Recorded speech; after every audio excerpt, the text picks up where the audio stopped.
Benedict Bigasman, and this is my video vlog about malwares, spyware, virus, worm, etc. What is the differences?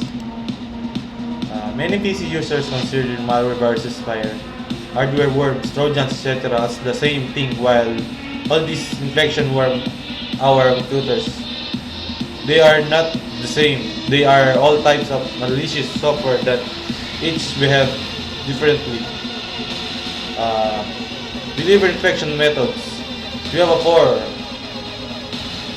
categories.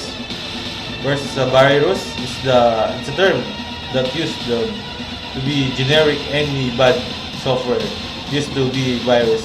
However, we use the term malware now.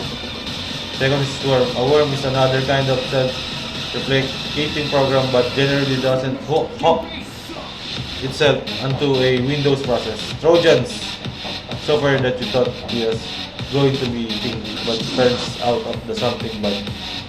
Drive-by download. This is probably the most popular way to get something nasty into your computer. Most of the time, it will comes from visiting a bad web page. That web page a weakness in their browser and cause your system to become infected. Malware action. We have 4 categories again.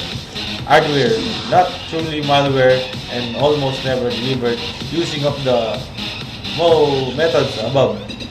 Spyware, software that monitors your computer and reveals collection information to an interested party.